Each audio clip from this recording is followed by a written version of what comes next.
Olá! Este projeto integrador de saúde preventiva foi realizado pelas alunas de fisioterapia Amanda Soares, Isabela Pereira e Laiane Maria. O caso clínico envolve um paciente de 45 anos que passeou com seu cachorro tropeçando na calçada.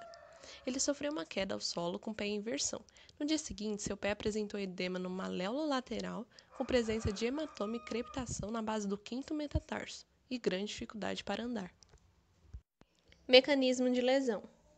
Atualmente, muitas pessoas sofrem de lesões musculoesqueléticas durante as atividades do dia a dia. Um exemplo é a inversão de tornozelo, no qual é caracterizada pelo estiramento ou ruptura total dos ligamentos presentes na articulação do tornozelo. Os movimentos realizados durante a lesão é de flexão plantar, supinação e principalmente a inversão.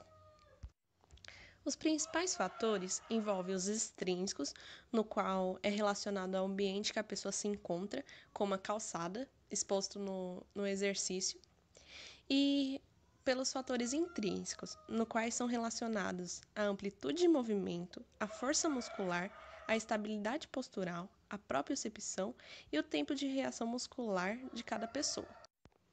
Para compreender um pouco mais sobre o acontecimento da lesão, buscamos duas teorias. Segundo Beynon, de 2002, a força da cápsula articular dos ligamentos na face medial são maiores do que na face lateral. Isso favorece a fragilidade da estrutura e há uma chance maior de ocorrer uma fratura. Já o Anderson, também de 2002, ele prioriza a localização anatômica da estrutura, sendo a fíbula mais distal que a tíbia, proporcionando deslizamento lateral do talos durante a inversão e dificultando ainda mais o ocorrimento da eversão. Estruturas envolvidas.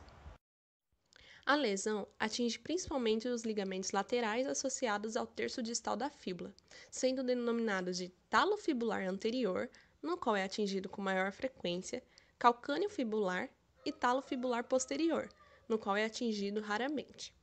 Em relação aos ossos, podem ser atingidos maléolos, no qual pela inversão é o lateral e pela eversão é o medial, o cuboide, o navicular, que geralmente se encontra deslocado, os cuneiformes mediais, intermédios e laterais, e o quinto metatarso, que, segundo o paciente, se encontra com hipersensibilidade.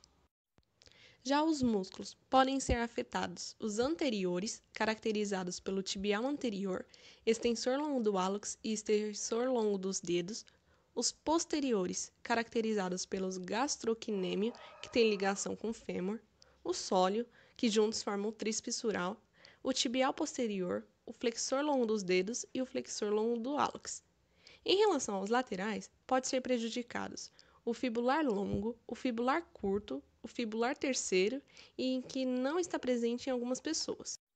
Por fim, se a lesão for muito grave, é perigoso ocorrer o acometimento dos nervos fibular e ou o tibial posterior, resultando na diminuição da elasticidade, a denervação, a lesão do tecido neural e o comprometimento na interface mecânica. Quanto à classificação das entorses, ela pode ser considerada de grau 1, que é considerado leve, em que ocorre o estiramento ligamentar, mantendo-se as fibras íntegras, de grau 2, que é considerado moderado, em que ocorre a ruptura parcial das fibras, tendo a presença de hematoma e edemas maiores, ou grau 3, que é considerado grave e ocorre a ruptura total das fibras, tendo a presença de hematoma e edemas grandes e até mesmo a exposição óssea, fazendo com que a pessoa sinta muita dor e não consiga deambular. Sinais de inflamação são caracterizados em 5 tópicos. O calor, ele vem da fase vascular, onde existe hiperemia arterial, que é o aumento do volume sanguíneo no local, ou seja, o aumento da temperatura. O rubor é a vermelhidão, que também decorre da hiperemia. O edema é a proeminência de partes moles, decorrentes do aumento de líquido intersticial. O líquido predominante é água, mas pode haver o acúmulo de líquido rico em células e proteínas, se houver infecção ou obstrução linfática. O edema pode ser generalizado ou local. A dor é originada por mecanismos mais complexos, que inclui a compressão das fibras nervosas locais devido ao edema, à agressão direta e à ação farmacológica. Envolve, no mínimo, 3 fases da inflamação, que são a irritativa, a vascular e a exudativa. A perda de função é decorrente do edema, principalmente em articulações, impedindo a movimentação e da dor, que dificultam as atividades locais. Fisiologia da inflamação. A inflamação ou processo inflamatório é uma reação do organismo a uma infecção ou lesão dos tecidos. Seus objetivos são aumentar o fluxo sanguíneo para o local da lesão, alertar os produtos de cura para atender o local da lesão e remover o tecido lesionado, preparando o local para a cura. Fases da inflamação. Fase irritativa. Modificações morfológicas e funcionais dos tecidos agredidos, que promovem a liberação de mediadores químicos. Fase vascular. Alterações hemodinâmicas da circulação e da permeabilidade vascular no local da agressão. Fase exudativa. Presença de exudado celular e plasmáticos oriundo do aumento da permeabilidade vascular. Fase degenerativa ou necrótica. Células com alterações degenerativas reversíveis ou não, derivadas da ação direta do agente agressor ou das modificações funcionais e anatômicas consequentes das fases anteriores. Fase produtiva ou reparativa. Aumento principalmente de células visando destruir o agente agressor e reparar o tecido injuriado. Apesar de divididos em 5 etapas, acontece em um processo único e em conjunto. Processo de cicatrização.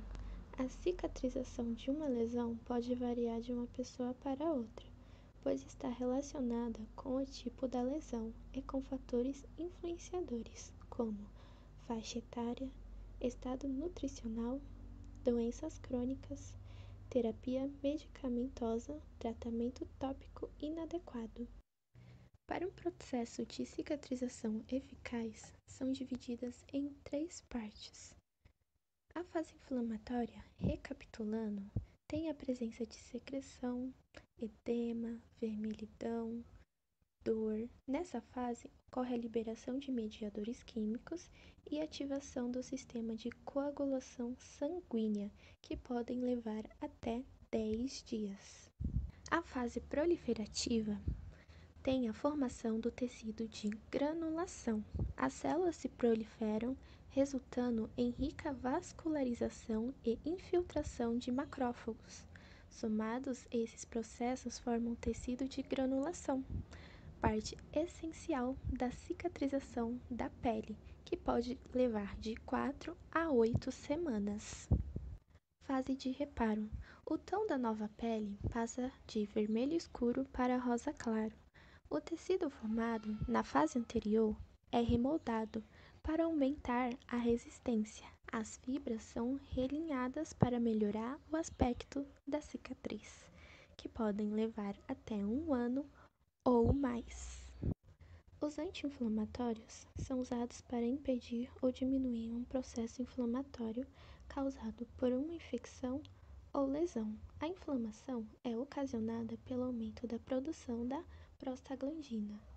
Para que ocorra o aumento dessa substância, é necessário que o ácido araquidônico, uma substância da família do ômega 6, sofra oxidação, que nesse caso é feito por uma enzima chamada ciclooxigenase.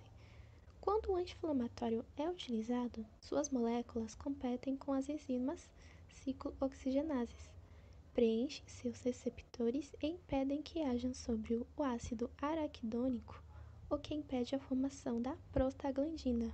Com menor produção de prostaglandina pelo corpo, a inflamação diminui. Caminhos para a recuperação. Testes avaliativos. O diagnóstico da artrose é realizado pelo profissional de saúde de acordo com a história clínica e o estado de cada paciente. Os testes funcionais mais utilizados para a avaliação são eles: palpação, o teste de propiocepção de equilíbrio, que é subdividido em 3 partes: a caminhada em linha reta, caminhada na ponta dos pés e caminhada na ponta dos calcanhares. Temos o teste de goniômetro, amplitude de movimento, o teste de gaveta, que é o tensionamento das estruturas teciduais, o teste de estabilidade lateral e medial. Para a reabilitação de pacientes com artrose do grau 2 e grau 3, é necessário passar por 3 fases na fisioterapia. Na primeira fase, que é a proliferação de 4 a 8 semanas, temos a eletrotermofototerapia, auxílio de muletas na primeira semana, banho de contrastes, movimento de flexão do pé e dos dedos, exercícios de equilíbrio dinâmico e propioceptivos, que podem ser realizados desde que toleráveis, e bicicleta estacionária. Na fase 2, temos a remodelação precoce, que é a reeducação da musculatura flexora e inversora e eversora do tornozelo, trabalho de estabilização dinâmica e propioceptiva, treino de equilíbrio e coordenação, reforço muscular geral, início gradativo da caminhada ou corrida. E por último, na terceira fase, temos a remodelação na volta das práticas diárias, que é os exercícios, atividades poliométricas e ênfase do trabalho propioceptivos. As artroses são reabilitadas com tratamentos conservadores e somente em casos mais graves é solicitado uma cirurgia. No fechamento do caso clínico, nós, alunas de fisioterapia, buscamos bases científicas e bases com temas mais atuais. Buscamos temas no Google Acadêmico, procuramos pessoas de grandes referências, com grande nome na literatura científica, e também tivemos uma palestra de atualização da professora Flávia Nakataki sobre artrose lateral de tornozelo, realizado no dia 30/9. E essas foram as nossas referências. Obrigada!